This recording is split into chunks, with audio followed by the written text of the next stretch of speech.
পৃথিবীতে এই সিস্টেমে বয়ান কোথাও হয় না। কাতার গেলাম, মালয়েশিয়া গেলাম, সৌদি, এইভাবে ফ্ল্যাশ প্রোগ্রাম করতে সরকারি ভাবে কোনো অনুমতি নেই, কারণ ওরা মুসলমানের এত ভয় পায় যে এখানে একটা স্লোগান দিছে, এটা যদি হ্যাঁ দেয় সরকারের 1.5 সপ্তাহ ঘুম হবে না ওই দেশের সরকারে। আমাদের সরকার খুব শক্ত, দেখছেন হুজুর টুজুর দিয়ে বেশি আগানো যাবে না, টাকা দিলেই আর ঘুমায় পড়ে। আর এক হুজুর আর হুজুরের বিরুদ্ধে যেইভাবে লেখালেখি করে, তাহলে এখানে বেশি কিছু আগাইতে পারবে না। তাই তো দেখেন মাদ্রাসা বাড়ছে না কমছে? আমি বলছি না সত্য কথাটার সমর্থন দিয়ে মানেন আর না মানেন, আগের থেকে কম না বেশি? পীর মুরিদি মাদ্রাসা মসজিদ বেনামাজি সুদখোর ঘুষখোর গাঁজাখোর বেপরদা গান বাজনা, বিষয় কি? হাতে গোনা কয়েকটা নাস্তিক। আমরা শুধু টুপি মাথায় দিয়ে দাঁড়িয়ে রেখে নামাজ যারা পড়ি, খালি এরা যদি একটা সাইরাতের বাস লইয়া বাংলাদেশে নামি রাস্তায়, তাহলে নাস্তিক গুলো এই বাতিলকে দমন করতে ঘড়ি ধরা 1 ঘন্টা লাগে না। এত মাদ্রাসা মসজিদ তাবলীগ পীর মুরিদি আলেম ওলামা থাকার পরেও গুটি কয়েক নাস্তিক বেঈমানের কাছে আমরা দুর্বল কেন? এর অনেক কারণের এক কারণ আমাদের ভেতরে একতাবদ্ধতা নেই। আমি এখানে বয়ান করব কোরআন হাদিসের, আল্লাহর বান্দাদেরকে রাসূলের আদর্শের বয়ান শোনাবো। বেঈমানের বাচ্চাগুলো বিরোধিতা করবে, তুমি মুসলমান কেন বিরোধিতা করো? করে না করে না? ঝামেলা এখানে। আপনি বুকে হাত বেঁধে নামাজ পড়েন, আমি নাভির নিচে হাত বেঁধে নামাজ পড়ি। আপনি আল্লাহর জন্য পড়েন আর আমি ভগবানের জন্য পড়ি। কার জন্য? আপনি আমার সাথে ভাব দেখান কেন? ইবাদত কার জন্য? ভাব দেখাবেন আল্লাহর সাথে, আমাদের সাথে কেন? আপনি 8 রাকাত তারাবি পড়েছেন, আমরা 20 রাকাত পড়েছি, কার জন্য? ইবাদত কার জন্য? আপনি ভাব আমার সাথে দেখেন কেন? সালাম দেন না, দিলেও নেন না, বিষয় কি? 20 রাকাত। সালাম দেও না, দিলেও নেয় না, সমস্যা তার কাজ করলি। একটি টুপির কারণে আপনি আমাকে দূরে ঠেলে দিলেন, আপনি আমাকে দূরে লাঠি মেরে ফালায় দিলেন। এই আপনার রাসূলের আদর্শ?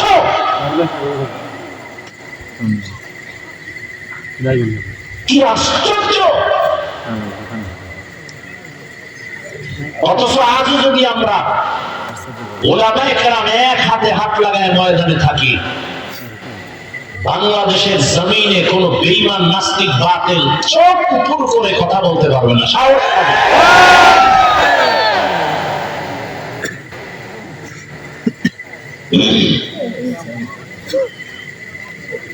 আল্লাহ আমাদের সবাইকে হেদায়েত দান করুন। হ্যাঁ, তো একটা বললাম আমাদের অনৈক্য, মিল নেই।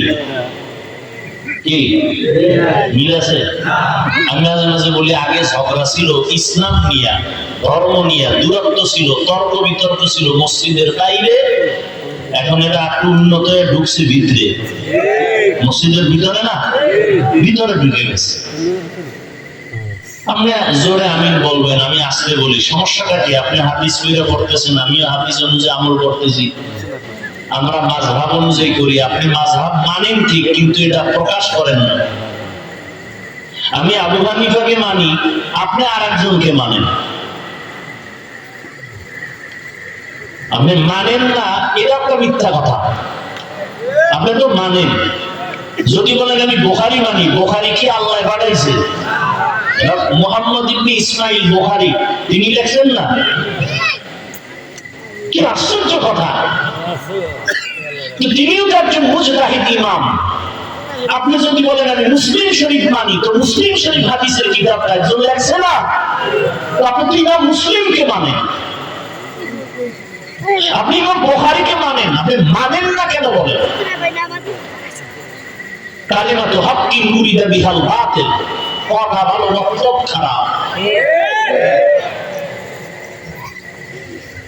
খান মাযহাব মানি না, আপনি বুখারী মানেন কেন? মুসলিম শরীফ মানেন কেন?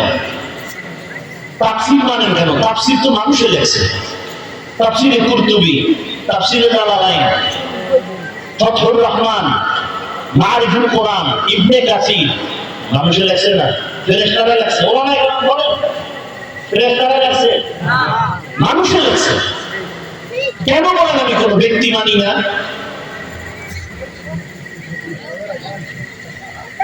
আর এই কথা সাধারণ মানুষকে বুঝাইলে কি হবে? এরা তো বিভ্রান্তে পড়ে যাবে।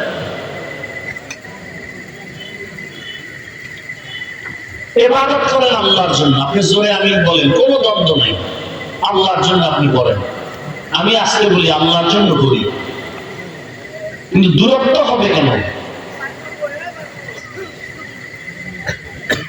আল্লাহ আমাদের সবাইকে হেদায়েতের দৌলত দান করেন। আসেন এবার সূরা নিয়ে কিছু কথা বলি। কি সূরা পড়ছিলাম মনে আছে? একবার জবান খুলে খুলে পড়েন, বিসমিল্লাহির রাহমানির রহিম, ওয়াল আসরি ইন্নাল ইনসানা লাফি খুসর ইল্লাল্লাযীনা আমানু ওয়া আমিলুস সালিহাত ওয়া তাওয়াসাউ বিল হাক্কি ওয়া তাওয়াসাউ বিস সাবর। আল্লাহ বলেন আসরের শপথ। প্রথমে একটা শপথ করলেন, কসম খাইলেন। আল্লাহ কোরআনের বিভিন্ন জায়গায় এরকম শপথ করেছেন, ওয়াত-তিনি ওয়াজ-যাইতুন ওয়া তুরি সিনিনা ওয়া হাদাল বালাদিল আমিন। তিনের কসম, যাইতুনের কসম, তুর পাহাড়ের কসম, নিরাপদ শহর মক্কা নগরীর কসম। ইযা ওয়াকাতিল ওয়াকিআ লাইসা লিওয়াকাতিহা কাযিবা লা উকসিমু বিয়াউমিল কিয়ামা ওয়া লা উকসিমু বিন নাফসিল লাওয়ামা ওয়াস সামাই যাতিল বুরুজ ওয়াল ইয়াউমিল মাওউদ ওয়া শাহিদিন ওয়া মাশহুদ والشمس وضحاها والقمر إذا تلاها والنهار إذا جلاها والليل إذا يغشاها والسماء وما بناها والأرض وما طحاها ونفس وما سواها فألهمها فجورها وتقواها والضحى والليل إذا سجى ما ودعك ربك وما قلى।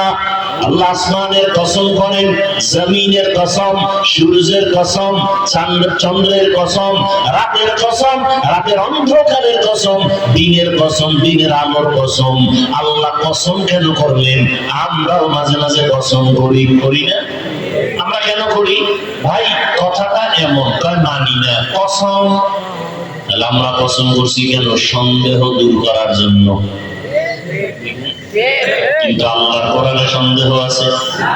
যালিকাল কিতাবু লা রাইবা ফীহি হুদাল লিল মুত্তাকিন।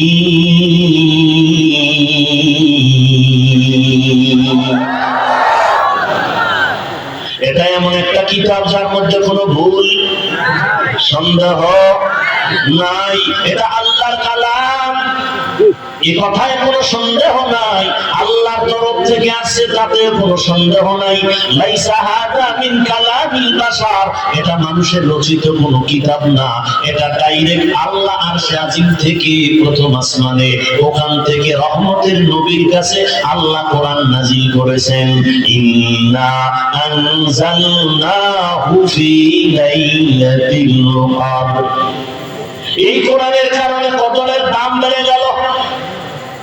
1000 মাস টানা অনবরত যদি কেউ 1000 মাস ইবাদত করিয়া যা পাবে, রহমতের নবীর উম্মতেরা এক রাতের ইবাদতে তার থেকে বেশি সওয়াব পেয়ে যাবে। আতিনা ফি দারে দুনিয়া না হাসান, আতিনা ফি দারে উকবানা হাসান, ইয়া গিয়াসাল মুস্তাগীসিন ইহদিনা ইফতিখারা বিল উলুমি ওয়াল গিনা। আল্লাহ শপথ করলেন কেন? এক নাম্বার তার জবাব হলো, আল্লাহর কথায় কোনো সন্দেহ নাই, ওমান আসদাকু মিনাল্লাহি কিলা, আল্লাহর কথা সব সত্য,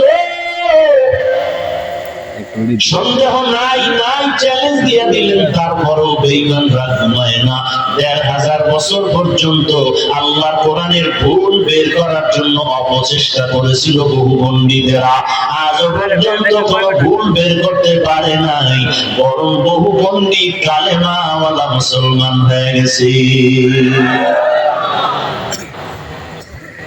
আল্লাহর কোরআনে ভুল নাই, সন্দেহ নাই, তো কসম কাটলেন কেন? তার অনেক জবাবের এক কথা হলো, আল্লাহর কোরআন সত্য, তুমি মানো আর না মানো, কসমের আগেও সত্য, কসমের পরেও। তবে অন্য কথার তুলনায় কসমের কথাটা একটু গুরুত্বপূর্ণ, দিকে তাকাও, মনকে তৈরি করো, খেয়াল করো। মানুষের অন্তরকে আকৃষ্ট করার জন্য আল্লাহ শপথ করলেন। 2 নাম্বার কথা হলো, আল্লাহ যেই জিনিসের উপরে কসম করলেন ওই জিনিসটা বড় দামি। আসমানের কসম, আসমান বড় দামি। জমিনের কসম, জমিনটা বড় দামি। সূর্যের কসম, সূর্য বড় দামি। চন্দ্রের কসম, চন্দ্র বড় দামি। আসরের কসম, আসরটাও বড় দামি। বলে কেমন দামি? এই দামি সম্পদটারে যদি কাজে লাগাও, তুমিও দুনিয়াতেও দামি, আখিরাতেও দামি। শপথ নিয়ে আল্লাহ পাক যেই জিনিসের শপথ করলেন, তিনের কসম, 3 ফলটা বড় দামি। জৈতুনের কসম, জৈতুন তেল বড় দামি। তুর পর্বত বড় দামি। নিরাপদ শহর মক্কা নগরী বড় দামি। বাইতুল্লাহ চতুর্দিকে এরিয়া দেওয়া আছে, সীমানা দেওয়া আছে, এটা এত দামি। হাজারো লাখো মানুষের জবাই করে কোনো খুনি যদি বাইতুল্লাহর এরিয়ায় ঢুকে পড়ে, ইসলামের আইন হলো তার সাথে চোখ গরম করে তাকানো যাবে না, কারণ নিরাপদ স্থানে আওতার মধ্যে ঢুকে পড়ছে। আল্লাহর ঘরের আওতার মধ্যে যতক্ষণ থাকবে কিছু বলা যাবে না। বের হয়ে গেলে তারে তুমি ফাঁসি দাও, যা করো, কিন্তু আল্লাহর ঘরের সম্মানে তুমি তাকে সম্মান দেখাতে হবে। আল্লাহর ঘরের সম্মান দামি একটা ঘর। পৃথিবী নামক গ্রহটা আল্লাহ বানাইয়া প্রথম একটা ঘর বানাইছেন। জমিন আল্লাহ বানাইছেন, কোনো বাসিন্দা নাই। প্রথম আল্লাহ বাসিন্দা পাঠাবার আগে একটা ঘর বানাইছেন, এটা বাইতুল্লাহ। ইন্না আউওয়ালা বাইতিন উযিআ লিন-নাসি লাল্লাযী বিবাক্কাতা মুবারাকান ওয়া হুদা, মুবারাকান ওয়া হুদাল লিল-আলামিন।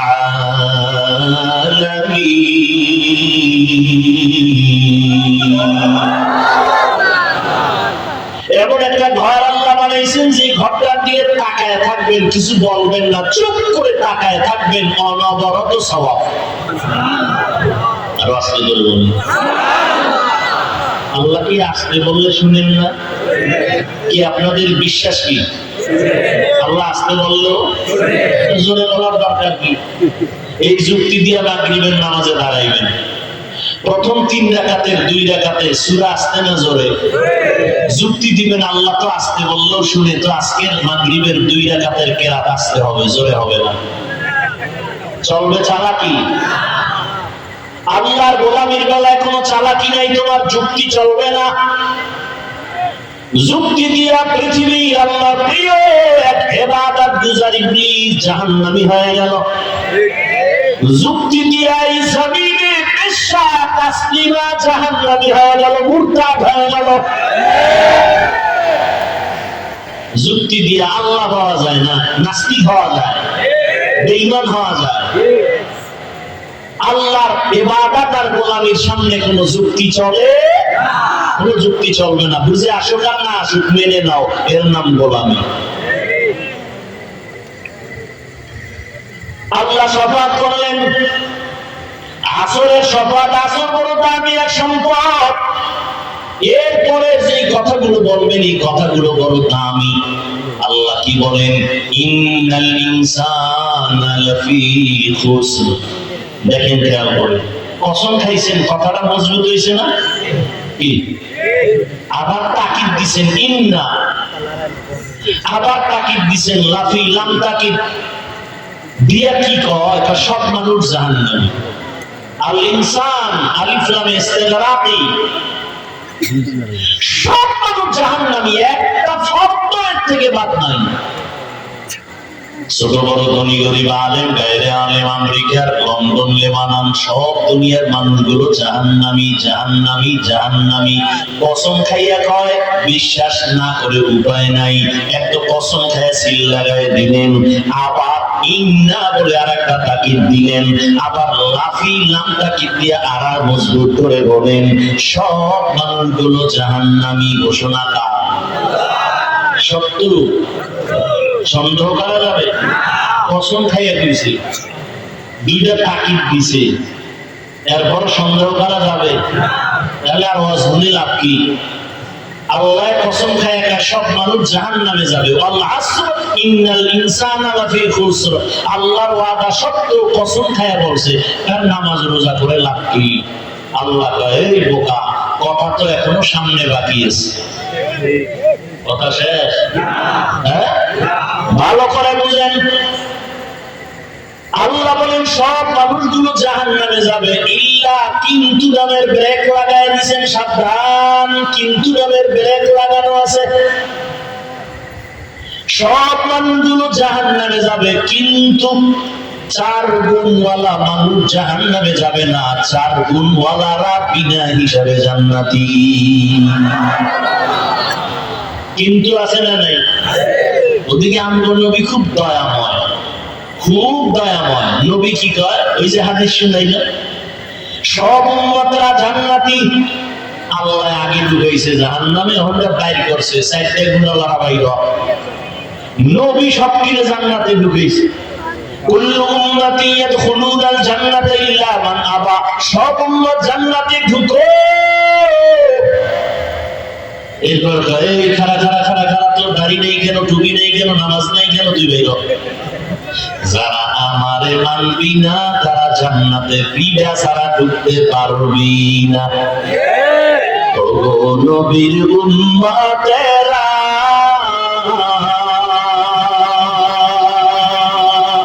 ওয়ে আজি দিশাহারা, কোরআন হাদিসে চলো যখন যাহা চায় মনে, নবী বিনে কে দাঁড়াবে পুলসিরাত মিজানে, নবী বিনে কে দাঁড়াবে পুলসিরাত মিজানে। উম্মতের কান্দারি নবী,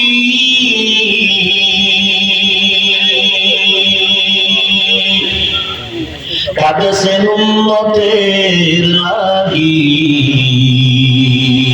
এখনো কাঁদেন নবীজি শুয়ে মদিনার পানে, নবী বিনে কে দাঁড়াবে পুলসিরাত মিজানে, নবী বিনে কে দাঁড়াবে পুলসিরাত মিজানে।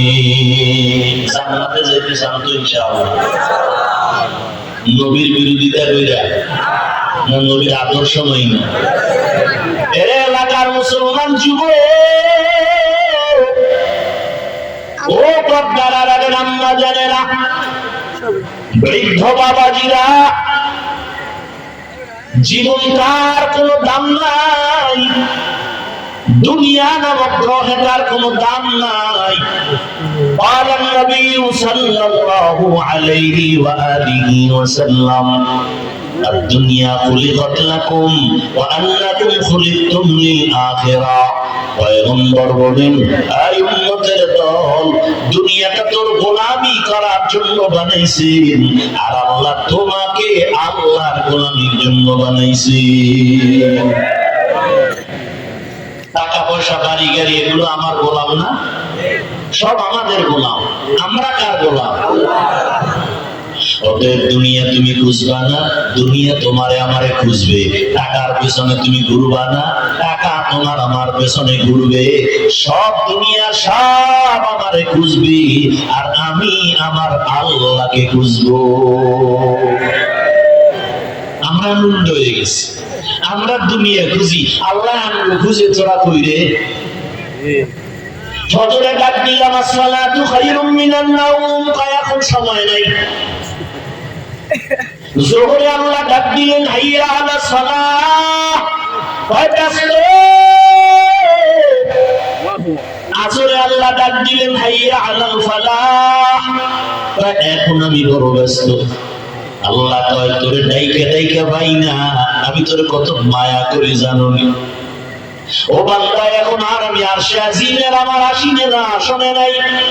আমি আল্লাহ, জমিন ঠান্ডা, আসমান ঠান্ডা হয়ে গেছে, মানুষ এখন ঘুমায় গেছে, নদীর মাছও ঠান্ডা, ওই জঙ্গলের প্রাণীরাও ঘুমায়, গাছের ডালের পাখিরাও ঘুমায়।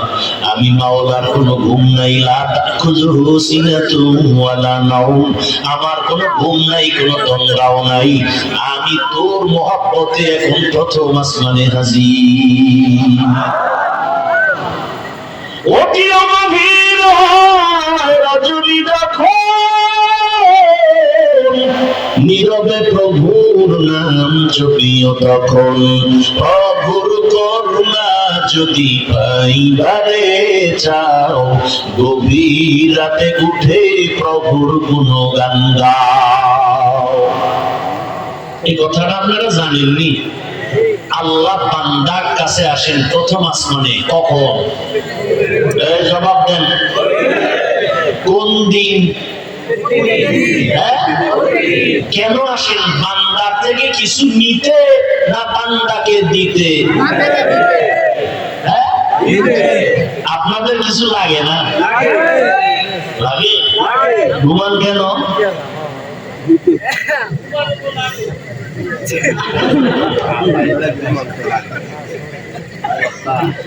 जिंदगी में बंदगी तो करना है, जिंदगी में बंदगी तो करना है, जिंदगी में बंदगी शर्मिंदा है, जिंदगी में बंदगी शर्मिंदा है। दुनिया में हो दुनिया का तलबगार ना हो, बाजार से गुजर हो खरीदार ना हो। ये दुनिया एक मिसल कागज फूल है, ये दुनिया एक मिसल कागज फूल है। जिंदगी में बंदगी तो करना है, जिंदगी में बंदगी तो करना है, जिंदगी में बंदगी शर्मिंदा है, जिंदगी में बंदगी शर्मिंदा है। এক আল্লাহর বান্দা জবাব দিলেন, হুজুর ঘুমও লাগে। আপনি বলছেন লাগে, আল্লাহ ঘুমাবি, এটা তোর জন্য ইবাদত। আজকে আমার যুবক, আল্লাহ তাআলা প্রত্যেকটা মানুষকে বানাইয়া মানুষের জন্য শরীর যেন সুস্থ থাকে, সেই জন্য আমার আল্লাহ কুদরতি ভাবে রাতের একটা ঘুম দিছেন, শরীরের মহা এক ঔষধ ফিরি। রাতের ঘুম শরীরের কি ঔষধ। ওয়াজআলনা আল-লাইলা লিবাসা ওয়াজআলনা আন-নাহারা মাআশা। রাত আমি পোশাক বানায় দিলাম আর আমি ঘুমাও। রাতের ঘুম শরীরের জন্য মহা একটা ঔষধ ফিরি। তার মানে কি নামাজ বাদ দিয়া? এই 5 বেলার আজান হয় না, ফজরের আজানটা একটু আলাদা না? কি আলাদা?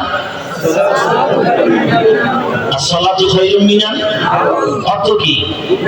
ঘুমের চেয়ে নামাজ ভালো, আর তুমি ঘুমাইও না, ঠিক মতো পড়িলে নামাজ জান্নাত তোমার ঠিকানা।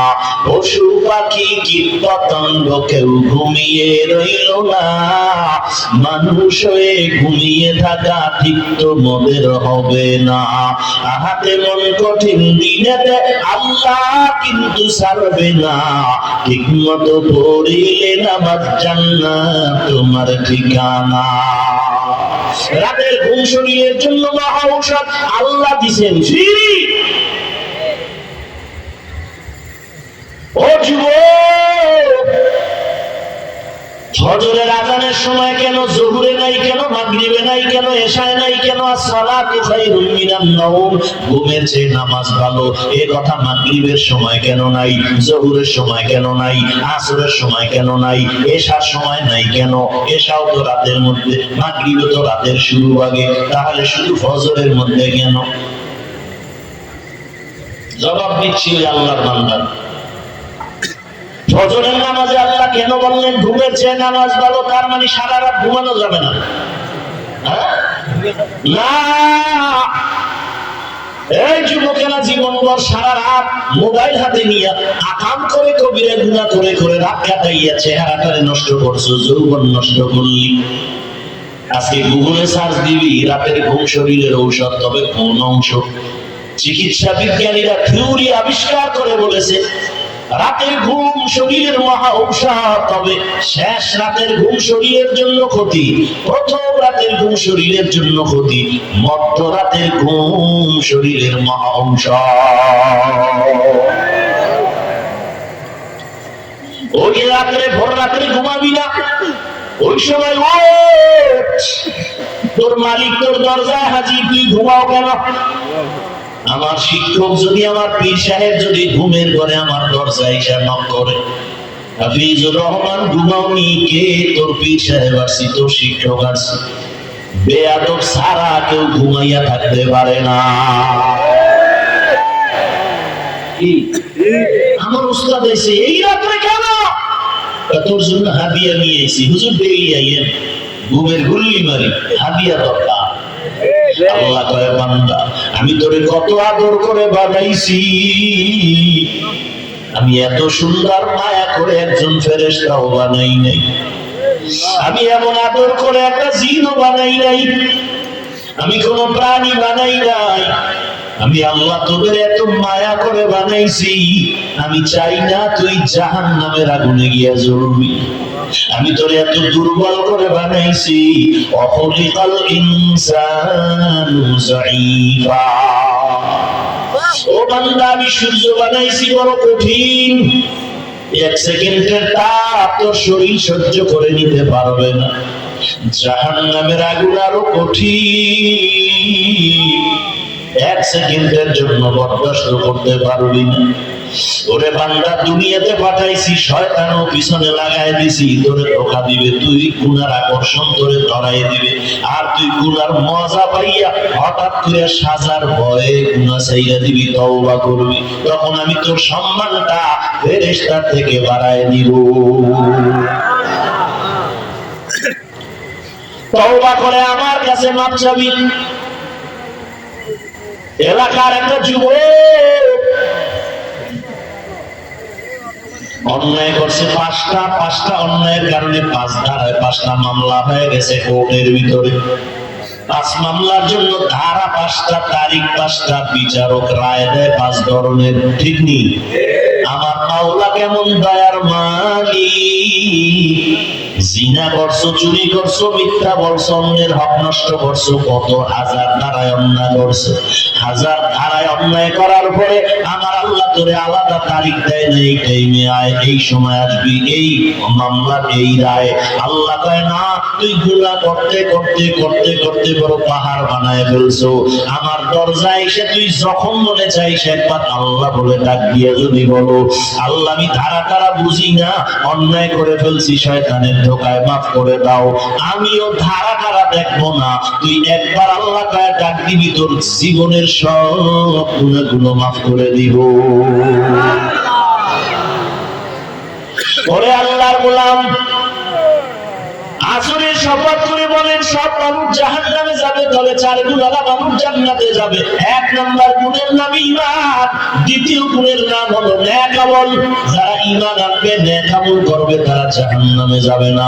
এই 2টা গুণ, আরো 2টা গুণ আছে। ঈমান আমল নিজে আনলে হবে না, অন্যকে ঈমান আমলের দাওয়াত দাও। তা'মুরুনা বিল মা'রুফ, আর যারা ঈমান আমলের বিরোধিতা করে তাদের বাধা দাও। ওয়া তানহাউনা আনিল মুনকার, ও বান্দা ভালো করে বুঝো, ঈমান আনা, নেক আমল করা এটা আল্লাহর হক। কার হক? আল্লাহর হক। যদি ত্রুটি থাকে আল্লাহ মাফ করে দিবেন। বাকি 2টা গুণ হলো বান্দার হক। নিজে ঈমান আনছো, ছেলের ঈমানের দাওয়াত দাও, আহলের দাওয়াত দাও, ঈমান আমলের দাওয়াত দাও, এটা বান্দার হক। যারা মানে না, বিরোধিতা করে, তাদের বুঝাও, বাধা দাও, এটা বান্দার হক। বান্দার হক আদায় করছো নি, আল্লাহর কাছে জবাব দিতে হবে। ও হাজী সাহেব, ও তাবলীগওয়ালা ভাই, ও পীরের মুরিদ, পাগড়ি তো মাথার থেকে নামে না, চিল্লায় দৌড়াচ্ছেন। আপনার ঈমান, হাজী সাহেবের ঈমানের পাওয়ার কত টের পাওয়া যায় নাইয়া বলার বিয়ার সময়, তখন টের পাওয়া যায় ঈমানের স্কেল কত। ও আল্লাহর বান্দারা, ঈমান আমল আনছো, আল্লাহর হক আদায় হলো। ঈমান আমলের দাওয়াত অন্যকে দিয়েছো, বান্দার হক। যারা মানে না, বাধা দিয়েছো নি, বান্দার হক। অন্য কারা? অন্য কারা? ইয়া আইয়ুহাল্লাযীনা আমানু কু আনফুসাকুম ওয়া আহলিকুম নারা ওয়াকুদুহান নাস ওয়াল হিজারা আলাইহা মালাইকাতুন গিলাদুন শিদাদুন লা ইয়াসুনাল্লাহা মা আমারাহুম ওয়া ইয়াফআলুনা মা ইউমারুন।